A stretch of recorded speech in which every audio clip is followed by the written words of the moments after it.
I've just finished watching an interview by Winfred Williams of On Stage, the On Stage TV program in Jamaica, with the late Right Honorable Edward Seaga, former Prime Minister, who admitted that he lived in Salt Lane behind Coronation Market. Well, not admitted, who stated that he lived in Salt Lane behind Coronation Market, where I also lived and saw him every day when he was involved in the revival Pocomania Kumina cultural thing at number 14 Salt Lane, West Kingston. And incidentally, Butcher Banton also was born in Salt Lane, I think 5 years after I left to come to England. Seaga was an interesting man, and my take on the Right Honorable Edward Seaga, former Prime Minister of Jamaica, is this. In my teenage days, my brothers and my friends and I watched Eddie Seaga being brought down to Salt Lane, West Kingston, behind Coronation Market, by Bustamante, who introduced him to the people of Western Kingston and stated that he would be a very good person to help in the development of West Kingston in a sociological and economical way, bolstered by cultural pursuits, because Eddie Seaga had recently come out of a university, Harvard University in the States. As a teenager, my sister, one of my two sisters, my eldest sister, was involved in Pocomania revivalism, where, as we said, they jumped Poco in this yard, number 14 Salt Lane, and they would get into what is called spirit, fall on the ground, talking tongues, stayed on the ground for 14 days, through rain, in mud. And my brothers, my friends and I didn't like that, and so we arranged to go in this Pocomania yard, number 14 Salt Lane, and to get her out. We did one night, and we were warned by some of the shepherds, Shepherd Baby, Lester Kirkpatrick, and people like those. I remember young Bobsy Grange, his father, owned number 14, and we were told to leave our business alone, because Poca revivalism had the occult nature, and people got scared and believed that Hobia men and all that would be involved. And so I watched Seaga when he came down and got involved in the way of life and spoke with people about his intentions to help, what he would do. He became a minister, the first minister for West Kingston, after Bustamante and Ken Hill and Iris King and people like those. When Bustamante lost to a PNP politician called Richard Wallace, and then Wallace lost to Seaga. Seaga became a minister and started developing West Kingston generally, and Tivoli Garden in particular. My school, Ebenezer Primary School, Darling Street, opposite Coronation Market, became Operation Friendship, a social center children, nursery, early development, and so on. Doctors would come every week to help with medicine and different care for people who were ill. The church was tucked on to my schoolyard that became Operation Friendship, as I said, a social development center. And I watched, as a young lad,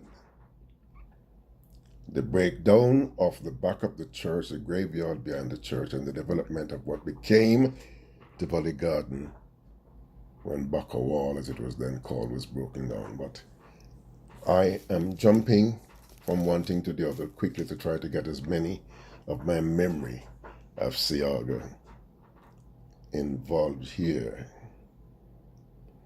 Desmond Mackenzie, the current Minister of Local Government and Communities, spoke the other day in the House of Parliament in Jamaica about the early days of seeing Seaga in Salt Lane. And I laughed when I saw and heard what Desmond Mackenzie was saying, because I think I'm a little older than Desmond Mackenzie. And the things he was saying were true, and are true.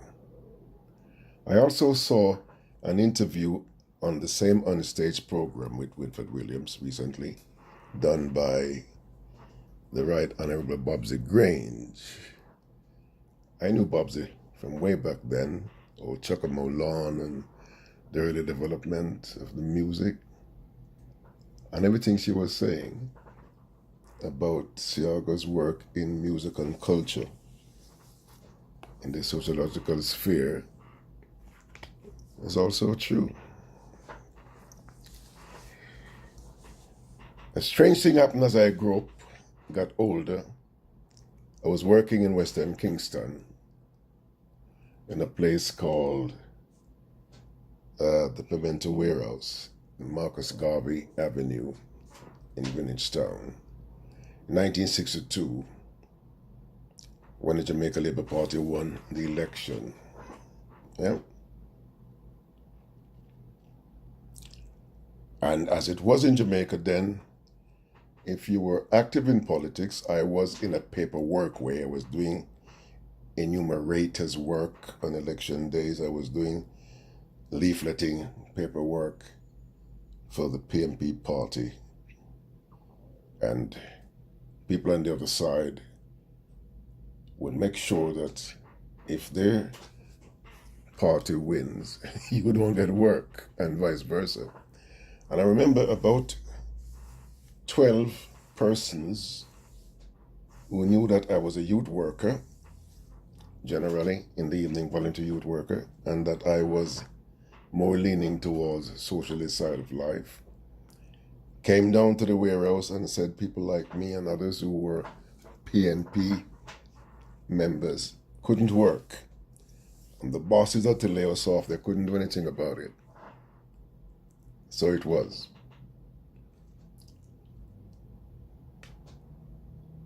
I left Salt Lane in West Kingston and was living in 3rd Street, Greenwich Town for a little while when that happened. I went back to Salt Lane, applied for a job at Jamaica Railway Corporation, the end of Darling Street. Remember, I was born in West Kingston. I was born in Salt Lane, and Salt Lane touched Darling Street. South of Darling Street was Jamaica Railway Corporation. And there was a job going for a junior clerk. I applied for the job, got a recommendation from Dudley Thompson, one of the big beasts in the PMP political parties. Got the interview, showed him my recommendation. I was told, sorry, the job was gone. The post was gone. That was a Friday afternoon. I knew that the job hadn't been given to anybody because I had inside information from friends who worked there. But they were scared of giving someone who was a member of the People's National Party, they think, the job, because they believed that the then Labour Party members would be against them. I had friends who were also in the Labour Party. Lindbergh James was a good friend of mine, and other friends, because we grew up in West Kingston, and whether you were PNP or JLP young people, it didn't matter like it matters now. So I went to Lindbergh and I complained. It was a Friday evening.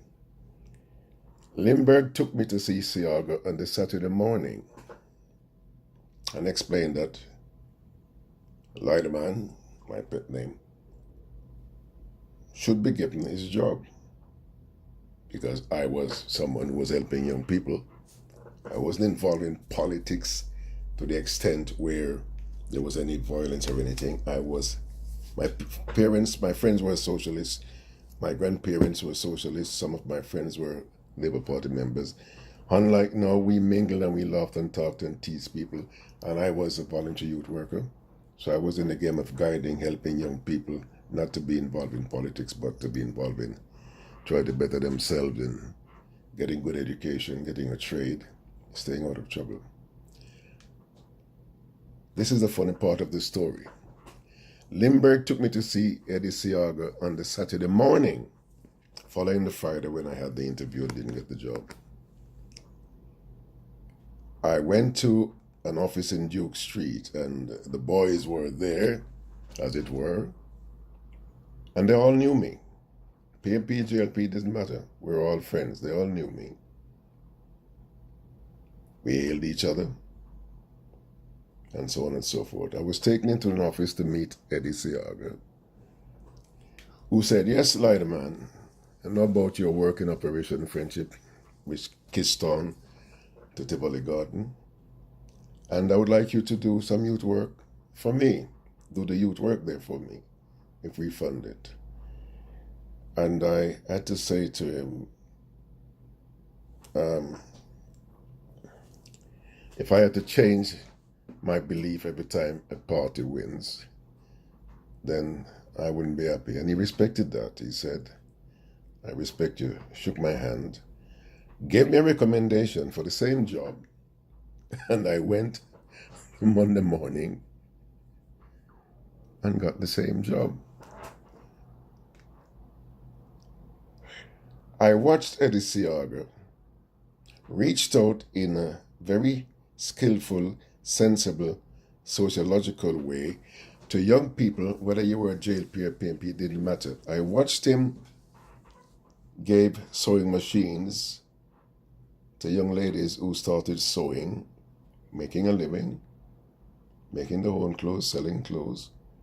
I watched him giving youth club equipments to young people in my youth club and other youth clubs around the area.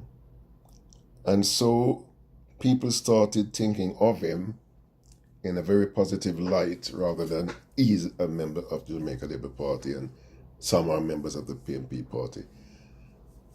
And I watched brothers of the same family, biological brothers, changing their political stance because of what Mas Eddie was doing.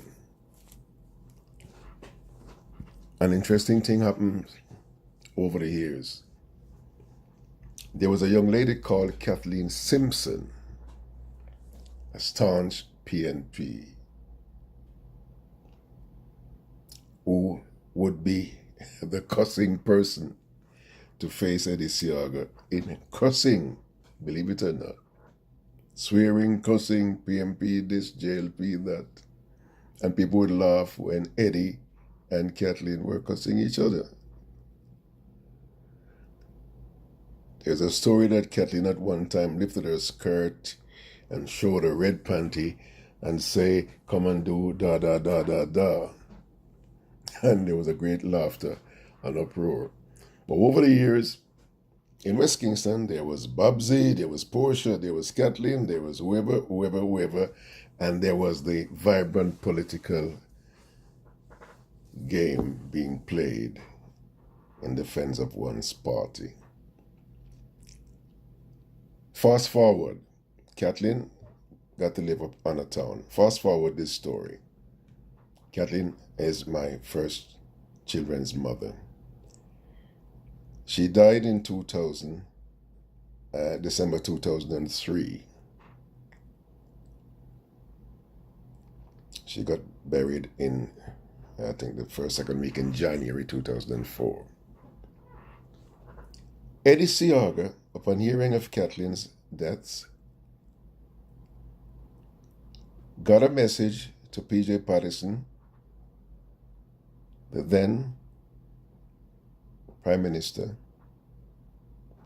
asking for arrangement to be made for him to attend his friend's funeral. Who was his friend? Kathleen Simpson from the PMP side, who was a cussing opponent of him, Eddie Seaga. I had sent serious story. I had paid the airfares for my daughters and granddaughters to go down to bury Kathleen, their mother and grandmother. I had sent money over there to sort out the funeral arrangement as well.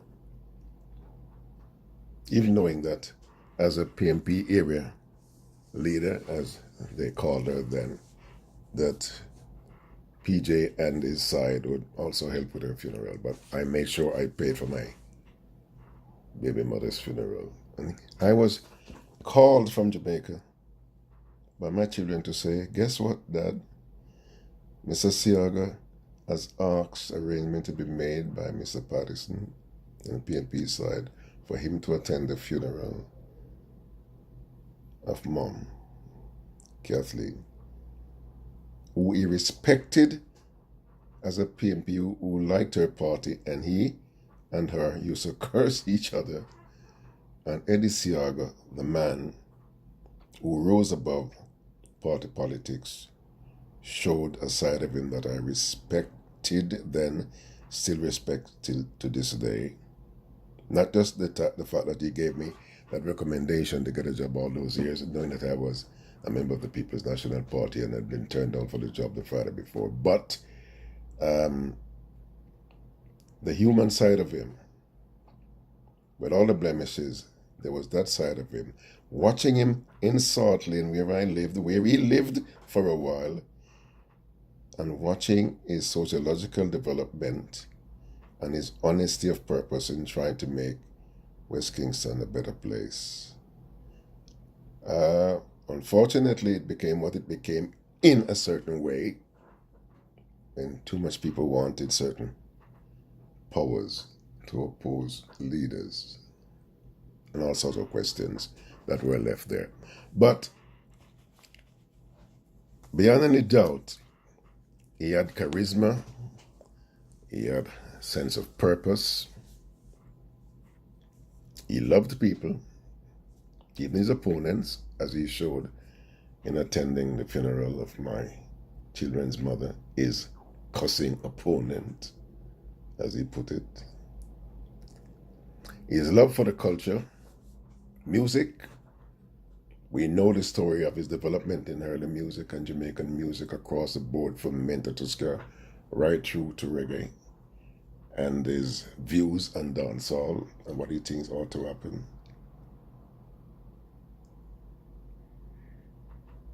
It is interesting, very interesting,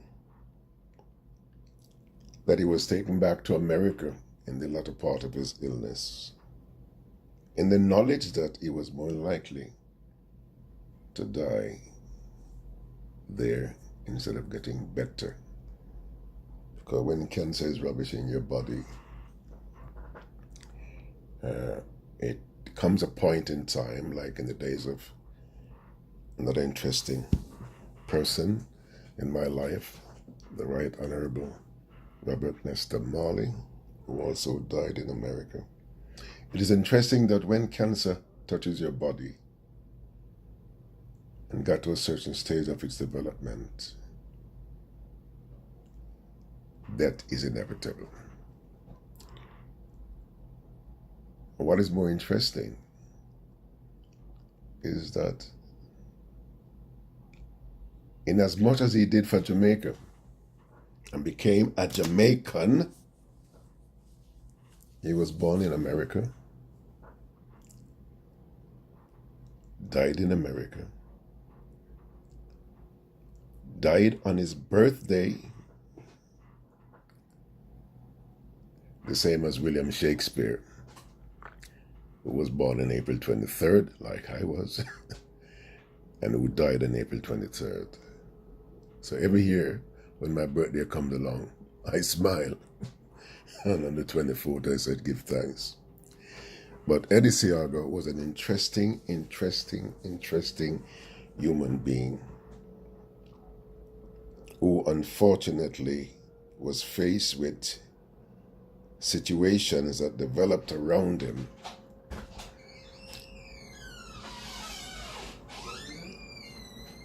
that he couldn't control, beyond a certain point,